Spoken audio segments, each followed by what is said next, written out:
পাকিস্তানের সেনাদেরকে এভাবেই ফুল দিয়ে বরণ করে নিচ্ছে দেশটির সাধারণ জনগণ।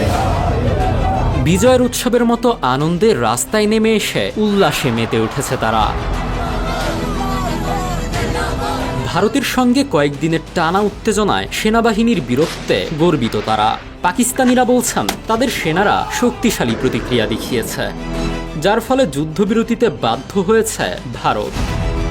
যুদ্ধবিরতির খবর ছড়িয়ে পড়ার পর পাকিস্তানের সাধারণ মানুষ রাস্তায় নেমে এসে বিভিন্ন জায়গায় আনন্দ উল্লাস করছেন বলে জানিয়েছে বার্তা সংস্থা এপি। যুদ্ধবিরতির বিষয়টি উভয় দেশ নিশ্চিত করেছে। খবরটি ছড়িয়ে পড়তেই পাকিস্তানের বিভিন্ন শহরে দেখা যায় ভিন্ন রকম চিত্র। সাধারণ মানুষ রাস্তায় নেমে স্লোগান দিচ্ছেন, উদযাপন করছেন। বার্তা সংস্থা এপি জানিয়েছে, দেশজুড়ে জনসাধারণকে পাকিস্তান দীর্ঘজীবী হোক ধ্বনি দিতে শোনা গেছে। অনেকেই এই যুদ্ধবিরতিকে জাতীয় গৌরবের প্রতীক হিসেবে দেখছেন। উত্তেজনা কমে আসায় স্বস্তির নিঃশ্বাস ফেলছেন অনেকেই। লাহোরের যুবক মোহাম্মদ ফাতে বলেন, আজ পাকিস্তানের জন্য একটি ঐতিহাসিক দিন।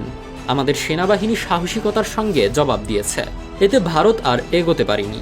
যুদ্ধবিরতি করতে তাদের বাধ্য হতে হয়েছে। অন্যদিকে ইসলামাবাদের বাসিন্দা ৪৫ বছর বয়সী জুবাইদা বিবি জানান, যুদ্ধ মানেই দুর্ভোগ। এখন যখন শান্তি ফিরছে, আমার কাছে এটা ঈদের মতো আনন্দের। আমরা জিতেছি।